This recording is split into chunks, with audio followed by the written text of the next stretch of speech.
പ്രതിരോധ ശൃംഖല ശക്തിപ്പെടുത്താനുള്ള ഇന്ത്യയുടെ നിരന്തരമായ ശ്രമം ഇപ്പോൾ തന്ത്രപരമായ ഒരു വഴിത്തിരിവിലേക്ക് മാറിയിരിക്കുകയാണ്. ഇന്ത്യയുടെ S-400ഉം ഇതിന്റെ തെളിയിക്കപ്പെട്ട യുദ്ധ പ്രകടനവുമെല്ലാം ഇന്ത്യക്ക് ഒരു നല്ല ആത്മവിശ്വാസമാണ് നൽകിയിരിക്കുന്നത്.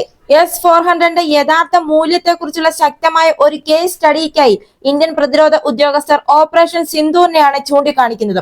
ആ ഓപ്പറേഷനിൽ നിർണായകമായ ഇന്ത്യൻ സൈനിക അടിസ്ഥാന സൗകര്യങ്ങൾ ലക്ഷ്യമിട്ട് പാകിസ്ഥാൻ സൈന്യം വിക്ഷേപിച്ച നിരവധി വിമാനങ്ങളെയും മിസൈലുകളെയും എല്ലാം ഇന്ത്യയുടെ S-400 ട്രയംഫ് തടഞ്ഞു നശിപ്പിച്ചതായിട്ടുള്ള റിപ്പോർട്ടുകളുമുണ്ട്. ഇതിന്റെ പാളികളുള്ള പ്രതിരോധ ശേഷിയെ സാധൂകരിക്കുന്ന ഒരു വിജയം തന്നെയായിരുന്നു അത്.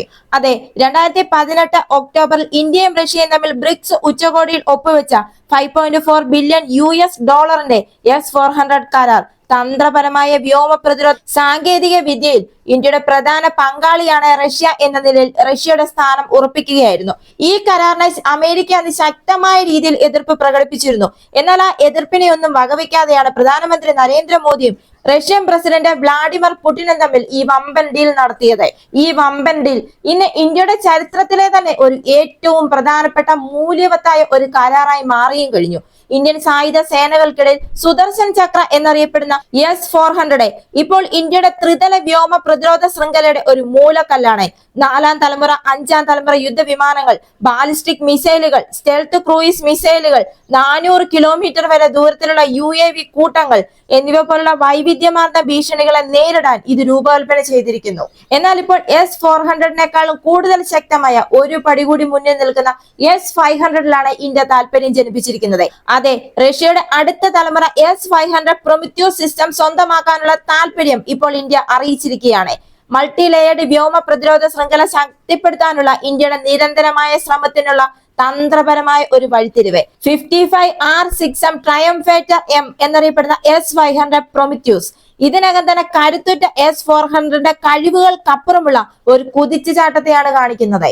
അതായത് ഇന്ത്യ ഇപ്പോൾ പ്രൊജക്ട് കുഷയ്ക്ക് കീഴിൽ ഒരു തദ്ദേശീയ ദീർഘദൂര പാളികളുള്ള വ്യോമ പ്രതിരോധ ആവാസ വ്യവസ്ഥ വികസിപ്പിക്കാനുള്ള മത്സരത്തിലാണ്.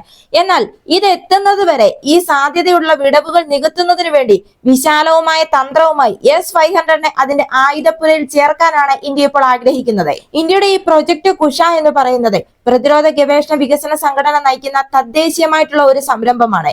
സ്റ്റെൽത്ത് എയർക്രാഫ്റ്റ്, സൂപ്പർസോണിക് ക്രൂയിസ് മിസൈലുകൾ മുതൽ റീ എൻട്രി വാഹനങ്ങൾ, ഹൈപ്പർസോണിക് ഗ്ലൈഡ് വാഹനങ്ങളെ വരെ അടുത്ത തലമുറയുടെ ഭീഷണികളെ നിർവീര്യമാക്കാൻ കഴിവുള്ള ദീർഘദൂര ഉപരിതല വായു മിസൈലുകളുടെ ഒരു പുതിയ കുടുംബം വികസിപ്പിക്കുകയാണ് DRDO ഈ പ്രൊജക്ട് കുഷ കൊണ്ട് ഉദ്ദേശിക്കുന്നത്. ഇന്ത്യയുടെ ഇടത്തരം വ്യോമ പ്രതിരോധ സംവിധാനങ്ങളായ MRSAയും അതായത് അതിന് 80 കിലോമീറ്റർ വരെയാണ് അതിന്റെ റേഞ്ച് പരിധി. അതേപോലെ തന്നെ S-400 ട്രയംഫ് 400 കിലോമീറ്റർ വരെ റേഞ്ച്. ഇത് രണ്ടും തമ്മിലുള്ള പ്രകടന വിടവ് നികത്തുന്നതിന് വേണ്ടിയിട്ടാണ് പ്രൊജക്ട് കുഷ രൂപകൽപ്പന ചെയ്തിരിക്കുന്നത്. ഇപ്പോൾ ഈ പ്രൊജക്ട് കുഷയ്ക്ക് കീഴിൽ 3 വകഭേദങ്ങളാണ് വികസിപ്പിച്ചുകൊണ്ടിരിക്കുന്നത്. അതായത് ഈ 80 കിലോമീറ്ററിനും 400 കിലോമീറ്ററിനും ഇടയിലുള്ള വകഭേദങ്ങൾ. ഇതിൽ ഒന്നാമത്തേത് എന്ന് പറയുന്നത് 150 കിലോമീറ്റർ ദൂരപരിധിയുള്ള M1ഉം, രണ്ടാമത്തേത് 250 കിലോമീറ്റർ ദൂരപരിധിയുള്ള M2ഉം, മൂന്നാമത്തേതാവട്ടെ 350 മുതൽ 400 വരെ കിലോമീറ്റർ ദൂരപരിധിയുള്ള M3യുമാണ്. ഈ S-400നും ഭാവിയിലെ S-500 വിന്യാസത്തിനും പൂരകമാകുന്ന ഒരു തദ്ദേശീയ ബദൽ സൃഷ്ടിക്കുക എന്നതാണ് ഈ പ്രൊജക്ട് കുഷ കൊണ്ട് ഉദ്ദേശിക്കുന്നത്. എന്നാൽ ഈ പ്രൊജക്ട് കുഷ യാഥാർത്ഥ്യമാകണമെങ്കിൽ വർഷങ്ങളോളം നീണ്ട ഒരു സമയമെടുക്കും. ഇന്ത്യയുടെ പ്രൊജക്ട് കുഷ യാഥാർത്ഥ്യമാകുന്നത് വരെ ഇന്ത്യയുടെ വിശ്വസനീയ ഒരു പങ്കാളി എന്ന് പറയുന്നത് റഷ്യയാണ്. റഷ്യയുടെ S-400 അത് തെളിയിച്ചതുമാണ്. അതായത് S-400ന്റെ മൂല്യം എന്ന് പറയുന്നത് ഇന്ത്യയുടെ ഹ്രസ്വകാല യാഥാർത്ഥ്യം തെളിയിക്കപ്പെട്ട റഷ്യൻ ഹാർഡ്വെയറിൽ വേരൂന്നിയിരിക്കുകയാണ്. പാകിസ്ഥാനുമായുള്ള ഉയർന്ന പിരിമുറുക്കമുള്ള സാഹചര്യങ്ങളിൽ പോലും S-400 അതിന്റെ മൂല്യം തെളിയിച്ചിട്ടുമുണ്ട്. S-400ന്റെ യഥാർത്ഥ മൂല്യത്തെക്കുറിച്ചുള്ള ശക്തമായ ഒരു കേസ് സ്റ്റഡിയായിട്ടാണ് ഇന്ത്യൻ പ്രതിരോധ ഉദ്യോഗസ്ഥർ ഓപ്പറേഷൻ സിന്ദൂറിനെ ചൂണ്ടിക്കാണിക്കുന്നത്. S-400ഉം S-500ഉം ഉപയോഗിച്ച് ഇന്ത്യ ഇപ്പോൾ തങ്ങളുടെ ആയുധ ശേഖരം ശക്തിപ്പെടുത്താൻ പോവുകയാണ്. ഇങ്ങനെ ശക്തിപ്പെടുത്തുന്നതിലൂടെ ഇന്ത്യ എതിരാളികൾക്കും സഖ്യകക്ഷികൾക്കും വ്യോമ മേധാവിത്വം നിലനിർത്താനും ആണവായുധങ്ങളുള്ള 2 അയൽക്കാരായ പാകിസ്ഥാനിൽ നിന്നും ചൈനയിൽ നിന്നും ഒരേ സമയം ഉയർന്നു വരുന്ന ഭീഷണികളെ നിർവീര്യമാക്കാൻ കഴിയുന്ന തലങ്ങളിലുള്ള പ്രതിരോധ ശേഷികൾ നിലനിർത്താനും ദൃഢനിശ്ചയം ചെയ്തിരിക്കുന്നു എന്നതിന്റെ സൂചനയാണ് ഇതിപ്പോൾ നൽകുന്നത്. അതേപോലെ തന്നെ പാകിസ്ഥാൻ ഇപ്പോൾ ചൈനയുടെ J-35A സ്റ്റെൽത്ത് ഫൈറ്റർ ജെറ്റ് വാങ്ങിയിരിക്കുകയാണ്. ഇതിനൊരു തന്ത്രപരമായ പ്രതിരോധമായിട്ടാണ് ഇന്ത്യ ഇപ്പോൾ S-500ന്റെ സാധ്യതയെ കാണുന്നത്. അതായത് സ്റ്റെൽത്ത് പ്രൊഫൈലുകളുള്ള താഴ്ന്ന നിരീക്ഷണ ജെറ്റുകളെ കണ്ടെത്താനും ഇടപഴകാനും S-500 ഒപ്റ്റിമൈസ് ചെയ്തിട്ടുണ്ട്. ഇത് വിപുലമായ വ്യോമ ഭീഷണികളെ നേരിടുന്നതിനുള്ള ഒരു നിർണായക ആസ്തിയാക്കി മാറ്റുന്നു. സ്റ്റെൽത്ത് വിമാനങ്ങളെ ട്രാക്ക് ചെയ്യാനും നിർവീര്യമാക്കാനുമുള്ള സിസ്റ്റത്തിന്റെ കഴിവ് ഇന്ത്യയുടെ വ്യോമ പ്രതിരോധ ശൃംഖലയിലെ ഗണ്യമായി വർദ്ധിപ്പിക്കുകയും ഉയർന്നു വരുന്ന ഭീഷണികൾക്കെതിരെ ശക്തമായ പ്രതിരോധം ഇന്ത്യക്ക് നൽകുകയും ചെയ്യുന്നു. 91 NI6A X band fire control റഡാറുകൾ പോലുള്ള multi banded phased array radar സിസ്റ്റമാണ് S-500 ഉപയോഗിച്ചിരിക്കുന്നത്. ഒന്നിലധികം ഫ്രീക്വൻസികളും സങ്കീർണമായ സിഗ്നൽ പ്രോസസ്സിംഗും ഉപയോഗിച്ച് താഴ്ന്ന നിരീക്ഷണ ലക്ഷ്യങ്ങൾ ട്രാക്ക് ചെയ്യുന്നതിനാണ് ഈ നൂതന റഡാറുകൾ രൂപകൽപ്പന ചെയ്തിരിക്കുന്നത്. ഉയർന്ന ഫ്രീക്വൻസിയിലുള്ള റഡാറുകൾ വഴി കണ്ടെത്തുന്നത് കുറയ്ക്കുന്നതിന് വേണ്ടിയിട്ടാണ് സ്റ്റെൽത്ത് വിമാനങ്ങൾ രൂപകൽപ്പന ചെയ്തിരിക്കുന്നത്. എന്നാൽ താഴ്ന്ന ഫ്രീക്വൻസി റഡാറുകൾക്കെതിരെ ഇവ പൊതുവെ ഫലപ്രദമല്ല. കുറഞ്ഞ ഫ്രീക്വൻസി കണ്ടെത്തൽ ശേഷികൾ ഈ S-500 ഉണ്ട്. അതുകൊണ്ട് തന്നെ S-500 ഉപയോഗിച്ച് സ്റ്റെൽത്ത് ഫൈറ്ററുകളെ കണ്ടെത്തുന്നതിന് സാധിക്കുന്നു. വിപുലീകൃത ശ്രേണിയും നൂതന റഡാർ സംവിധാനങ്ങളുമുള്ള ഈ S-500 ബാലിസ്റ്റിക് മിസൈലുകളെ, ഹൈപ്പർസോണിക് ആയുധങ്ങൾ, സ്റ്റെൽത്ത് വിമാനങ്ങൾ എന്നിവയുൾപ്പെടെ നിരവധി ഭീഷണികളെ നേരിടാൻ വേണ്ടിയിട്ടാണ് രൂപകൽപ്പന ചെയ്തിരിക്കുന്നത്. ഇന്ത്യയുടെ ഈ തീരുമാനം റഷ്യ ഇപ്പോൾ അംഗീകരിക്കുകയാണെങ്കിൽ S-500, S-400 ഇന്ത്യയുടെ സ്വന്തം project Kusha air defence system, MRSAM, Akash NG, Akash എന്നിവയുമായി ഒരു ഗ്രിഡ് ആയിട്ടായിരിക്കും ഇന്ത്യ പ്രവർത്തിക്കുന്നത്.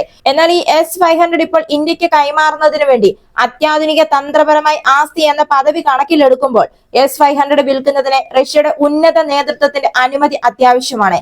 S-500 സിസ്റ്റത്തിന്റെ സംയുക്ത പ്രാദേശിക ഉൽപാദനത്തിനുള്ള അവസരം റഷ്യ ഇന്ത്യക്ക് വാഗ്ദാനം ചെയ്തതായി കഴിഞ്ഞ വർഷം ആദ്യമായി തന്നെ ഇന്ത്യയുടെ ഡിഫൻസ് റിപ്പോർട്ട് ചെയ്തിരുന്നു. അങ്ങനെ അത്തരം ഒരു ഓഫർ ലഭിക്കുന്ന ലോകത്തിലെ ആദ്യ രാജ്യമായി ഇന്ത്യ മാറി. ഇന്ത്യ ഇപ്പോൾ ഈ S-400 ഏറ്റെടുക്കുന്നത് നയതന്ത്ര ചർച്ചകളെയും അതിന്റെ ഏറ്റവും നൂതനമായ പ്രതിരോധ സംവിധാനങ്ങളിലൊന്ന് പങ്കിടാനുള്ള റഷ്യയുടെ സന്നദ്ധതയും ആശ്രയിച്ചിരിക്കും. ലോകത്തിലെ തന്നെ ഏറ്റവും നൂതനമായ റഡാറുകളും ടാർഗറ്റിംഗ് സിസ്റ്റങ്ങളും S-500ന്റെ റഡാറുകളും ടാർഗറ്റിംഗ് സിസ്റ്റങ്ങളുമാണ്. ഇവ 600 കിലോമീറ്റർ വരെ ദൂരമാണ് സഞ്ചരിക്കാൻ ഇതിനെ സഹായിക്കുന്നു.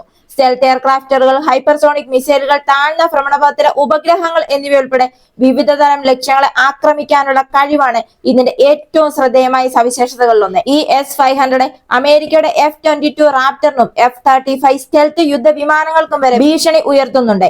ഈ സംവിധാനത്തിന് ഒരേ സമയം തന്നെ 10 ലക്ഷ്യങ്ങളെ വരെ ആക്രമിക്കാൻ കഴിയും. കൂടാതെ പ്രതികരണ സമയം 3 മുതൽ വെറും 4 സെക്കൻഡ് വരെയാണ്. നൂതന റഡാർ സംവിധാനങ്ങൾ S-500നെ ബാലിസ്റ്റിക് വായുവിലൂടെയുള്ള ലക്ഷ്യങ്ങളെ ശ്രദ്ധേയമായ ദൂരങ്ങളിൽ കണ്ടെത്താൻ പ്രാപ്തമാക്കുന്നു. ബാലിസ്റ്റിക് ലക്ഷ്യങ്ങൾക്ക് 2000 കിലോമീറ്റർ വരെയും വായുവിലൂടെയുള്ള ഭീഷണികൾക്ക് 800 കിലോമീറ്റർ വരെയും ശേഷിയുണ്ട്.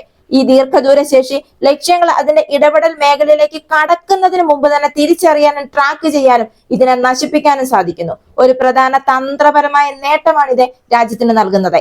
റഡാറിന് ഒന്നിലധികം മോഡുകളിൽ പ്രവർത്തിക്കാൻ കഴിയും. ഒരേ സമയം ട്രാക്കിംഗ്, ഇടപെടൽ എന്നിവ ഉൾപ്പെടെ തുടർച്ചയായ കവറേജും ഉയർന്നു വരുന്ന ഭീഷണികൾക്ക് വേഗത്തിലുള്ള പ്രതികരണവും ഇത് നൽകുന്നു.